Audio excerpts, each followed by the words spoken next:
Hello friends, welcome to my YouTube channel. आशा करता हूँ आप सब बहुत अच्छे होंगे। इस वीडियो में हम एमसीक्यूज़ देखेंगे इंडियन हिस्ट्री पे। मैंने वही सारे क्वेश्चंस उठाए हुए हैं जो कहीं ना कहीं किसी न किसी एग्ज़ाम में आए हुए हैं, तो काफ़ी इंपॉर्टेंट सेशन होने वाला है आप सभी के लिए। तो इस वीडियो को स्टार्टिंग से लेकर लास्ट तक ज़रूर देखें, आपको काफ़ी हेल्पफुल रहने वाला है। तो उसके साथ मैं आपको ये बताना चाहूँगा कि अगर आप JKSSB क्लास 4th की तैयारी कर रहे हो तो आप हमारे चैनल को सब्सक्राइब करना ना भूलें।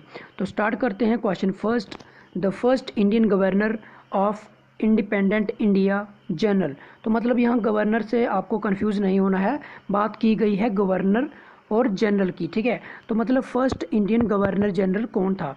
फर्स्ट इंडियन गवर्नर जनरल की बात करें तो ऑप्शन ए देखें, इसमें है राजा गोपालाचार्य, बी है सुरेंद्रनाथ, सी है राजेंद्र प्रसाद, डी है BR अम्बेडकर। तो देखिए आपको पता होगा first Indian governor general of free India was Rajendracharya, Rajendracharya, ठीक है।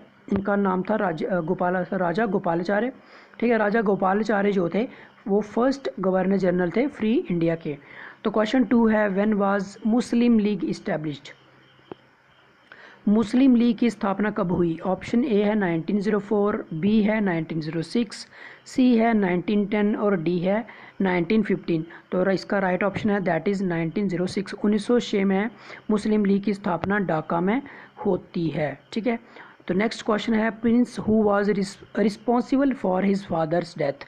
ठीक है, तो वो प्रिंस जो अपने पिता की डेथ के लिए रिस्पॉन्सिबल था कौन है, ठीक है। ऑप्शन ए है चंद्रप्रद्योत, बी है अजातशत्रु, सी है प्रसेनजीत, डी है उदयनदेव, ठीक है। तो देखिए राइट ऑप्शन है इसका अजातशत्रु। अजातशत्रु जो था वो बिम्बिसार का बेटा था। बिम्बिसार जो था हरण्क्य डायनेस्टी का फाउंडर था।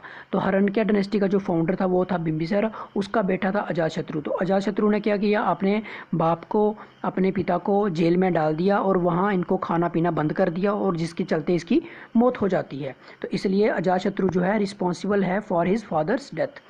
नेक्स्ट क्वेश्चन है, what movement is the relationship of do और डाई। तो इस क्वेश्चन को में ये कहा गया है कि डू और डाई, करो या मरो जो है किस आंदोलन के साथ रिलेटेड है। तो ऑप्शन ए है दांडी मूवमेंट, बी है अश्वगुआ, ठीक है, सी है खिलाफत मूवमेंट और डी है क्विट इंडिया मूवमेंट। तो आपको पता है डू और डाई, करो या मरो जो है वो महात्मा गांधी ने नारा दिया था क्विट इंडिया मूवमेंट के टाइम पे, ठीक है। क्विट इंडिया मूवमेंट के टाइम पे महात्मा गांधी ने ये बोला था करो या मरो, ठीक। तो इसका नेक्स्ट क्वेश्चन है, the famous Jama Masjid of Delhi was built by. तो जामा मस्जिद जो है दिल्ली की, इसको किसने बनाया है। ऑप्शन ए है हुमायूं, ऑप्शन बी है अकबर, ऑप्शन सी है शाहजहां और ऑप्शन डी है औरंगजेब। तो अगर इसका जो राइट ऑप्शन है वो हो जाएगा शाहजहां। दिल्ली की जो जामा मस्जिद है ये शाहजहां द्वारा, जो कि मुग़ल थे, इनके द्वारा बनाई गई है, ठीक है। नेक्स्ट क्वेश्चन है, Gandhi Irwin pact was compromised, ठीक है। मतलब गांधी इरविन जो समझौता था, पैक्ट मतलब समझौता, गांधी इरविन समझौता जो है वो कब हुआ था, ठीक है। 1930 को, 31 को, 32 को या फिर 33 को, ठीक है। तो इसका जो राइट ऑप्शन है दैट इज़ 1931, ठीक है। 5 मार्च 1931 को गांधी इरविन पैक्ट जो है वो साइन किया गया। तो नेक्स्ट क्वेश्चन है, where did Rigvedic Aryans live in India. तो जो ऋग्वेदिक आर्यंस की बात की गई है वो भारत में कहाँ रहते थे, किस रीजन में रहते थे। ऑप्शन ए है नॉर्दर्न इंडिया, ऑप्शन बी है all over India, option C है ईस्टर्न पार्ट ऑफ इंडिया और ऑप्शन डी है सप्त सिंधु एरिया।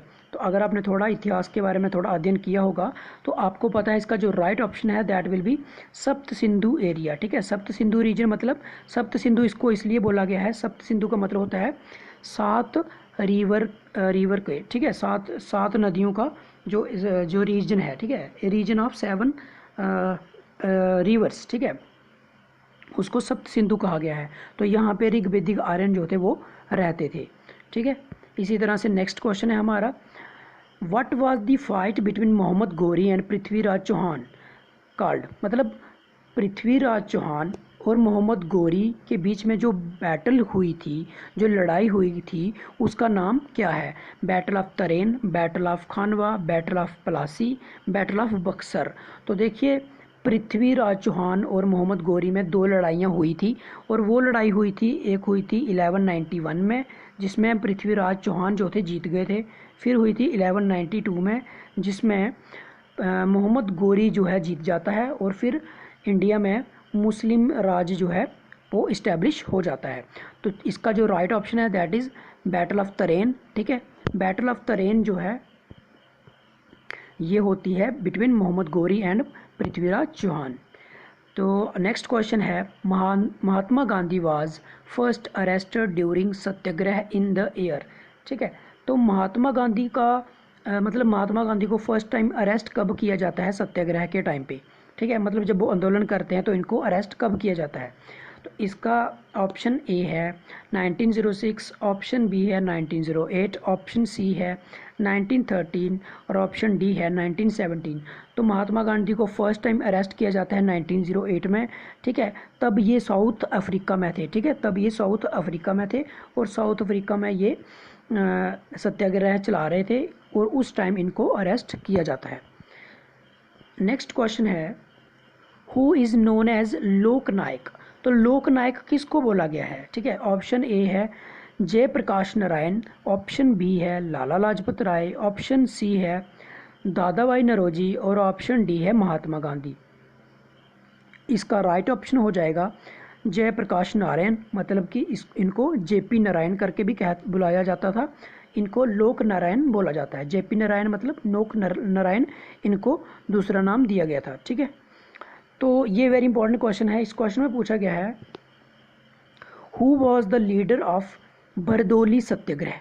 बरदौली सत्याग्रह किस लीडर द्वारा चलाया जाता है, या फिर ये कह लीजिए कि जो बरदौली सत्याग्रह है उसका लीडर कौन था? ठीक है, तो ऑप्शन ए है doctor Rajendra Prasad, option B है पंडित जवाहरलाल नेहरू, ऑप्शन सी है सरदार वल्लभ भाई पटेल, या फिर आचार्य जे.बी. कृपलानी। तो इसका जो राइट ऑप्शन है दैट इज़ सरदार वल्लभ भाई पटेल। ठीक है, जो बरदौली सत्याग्रह है ये सरदार वल्लभ भाई पटेल द्वारा चलाया जाता है। तो नेक्स्ट क्वेश्चन है, where is Muslim mosque situated where an hair of Paigambar Mohammad साहब हैज़ बीन प्रिजर्व्ड। तो यहाँ हेयर HEIR नहीं है, HAIR है। ठीक है, तो मतलब वो आपको मुस्लिम मॉस्क के बारे में बताना है जहाँ पे पैगंबर मोहम्मद साहब के हेयर मिलते हैं। ठीक है, रखे गए हैं। तो ऑप्शन ए है अजमेर, ऑप्शन बी है अहमदाबाद, ऑप्शन सी है श्रीनगर और ऑप्शन डी है मक्का। तो इसका जो राइट ऑप्शन है दैट इज़ श्रीनगर। ठीक है, इस श्राइन का नाम है हजरत बल श्राइन, ये श्रीनगर सिटी में लोकेटेड है और यहाँ पे मोहम्मद साहब के जो हेयर हैं वो रखे गए हैं। ठीक है, तो नेक्स्ट क्वेश्चन है whose part was Gandhi's Dandi march. तो गांधी का जो दांडी मार्च है वो इनमें से नीचे दिए गए ऑप्शन में से किसका हिस्सा है? ऑप्शन ए है non cooperation movement, option B है self government league, option C है सिविल डिसोबीडियंस मूवमेंट और ऑप्शन डी है क्विट इंडिया मूवमेंट। तो इसका गांधी दांडी मार्च जो है वो सिविल डिसोबीडियंस मूवमेंट का पार्ट है। ठीक है, 1930 को इसको गांधी जी द्वारा स्टार्ट किया जाता है। तो नेक्स्ट क्वेश्चन है who among the following constructed the Brihadeeswara temple at Thanjavur. तो बृहदेश्वरा टेम्पल जो है वो किसके द्वारा बनाया जाता है, किसके द्वारा बनाया गया है? ऑप्शन ए है राजेंद्र फर्स्ट, ऑप्शन बी है राजा राजा चोलावन, ऑप्शन सी है प्रणताका चोलावन और ऑप्शन डी है नन ऑफ देम। ठीक है, तो इसका जो राइट ऑप्शन है that is Raja Raja one. Raja Raja first जो थे वो चोला किंगडम के राजा थे, इनके द्वारा बृहदेश्वरा टेम्पल जो तंजावर मतलब तमिलनाडु में बनाया गया है। ठीक है, तो काफ़ी फेमस टेम्पल है ये। नेक्स्ट क्वेश्चन है who started the first English newspaper in India. तो भारत में फर्स्ट इंग्लिश न्यूज़पेपर किसने स्टार्ट किया था? ऑप्शन ए है बाल गंगाधर तिलक, ऑप्शन बी है राजा राम मोहन राय, ऑप्शन सी है J.A. हिक्की, ऑप्शन डी है लॉर्ड विलियम बेंटिक। तो इसका राइट ऑप्शन हो जाएगा J.A. हिक्की। ठीक है, जेम्स हिक्की जो थे इन्होंने इंडिया में फर्स्ट इंग्लिश पेपर जो था वो स्टार्ट किया था और फिर उस न्यूज़पेपर का नाम था बंगाल गजट। ठीक है, नेक्स्ट क्वेश्चन है what was the original name of Nurjahan. तो नूरजहां जो कि जहांगीर की पत्नी थी, उनका असली नाम क्या था? ऑप्शन ए है जेब उन नीसा, ऑप्शन बी है फातिमा बेगम, ऑप्शन सी है मेहरू उन्नीसा और ऑप्शन डी है जहानारा जहानारा। ठीक है, तो इसका जो राइट ऑप्शन है दैट इज मेहरूनिसा। मेहरूनिसा जो था नूरजहां का असली नाम था। ठीक है, तो नेक्स्ट क्वेश्चन है the tomb of Jahangir was built at. तो जहांगीर का जो टॉम्ब है, मकबरा है, वो कहाँ पे बनाया गया है? ठीक है, ऑप्शन ए है गुजरात, ऑप्शन बी है दिल्ली, ऑप्शन सी है लाहौर और ऑप्शन डी है आगरा। तो इसका जो राइट ऑप्शन है दैट इज़ लाहौर। लाहौर में मिलेगा आपको जहांगीर का टॉम्ब। ठीक है, तो नेक्स्ट क्वेश्चन है who was the first viceroy of India. Bharat के फर्स्ट वाइसरॉय कौन थे? ऑप्शन ए है लॉर्ड कैनिंग, ऑप्शन बी है लॉर्ड वेल्सले, ऑप्शन सी है लॉर्ड क्लाइव, ऑप्शन डी है विलियम वेंटिक। तो लॉर्ड कैनिंग जो थे, कैनिंग, वो भारत के फर्स्ट वाइसरॉय थे। ठीक है, 1857 में विद्रोह होता है, उससे पहले गवर्नर जनरल बोलते थे और इसके बाद क्या होता है, अब उसका नाम चेंज करके उन्होंने क्या रखा, वाइसरॉय कर दिया और फर्स्ट वो वाइसरॉय जो थे वो लॉर्ड कैनिंग थे। तो नेक्स्ट क्वेश्चन है who was the chairman of drafting committee of the constitution of India. Drafting committee के जो चेयरमैन हैं उनका नाम क्या था? ठीक है, कौन थे वो? ऑप्शन ए है वल्लभ भाई पटेल, ऑप्शन बी है B R Ambedkar, option C है राजेंद्र प्रसाद और डी है जवाहरलाल नेहरू। तो इसका जो राइट ऑप्शन है that is doctor B R Ambedkar. B R Ambedkar जो थे ये चेयरमैन थे drafting committee of Indian constitution के। इनको ये काम सौंपा गया था कि आप जो है इंडियन कॉन्स्टिट्यूशन को बनाओ। ठीक है, तो इसलिए ये उस कमेटी के हेड थे। इन्होंने इनके अंतर्गत ही जो भारत का जो कॉन्स्टिट्यूशन है वो बनाया गया था। ठीक है, तो ये थे हमारे कुछ इंपॉर्टेंट क्वेश्चंस। आई होप कि आपको ये सेशन काफ़ी पसंद आएगा। आप वीडियो को लाइक करें, शेयर करें। तो मिलते हैं अगली वीडियो में, तब तक के लिए नमस्कार।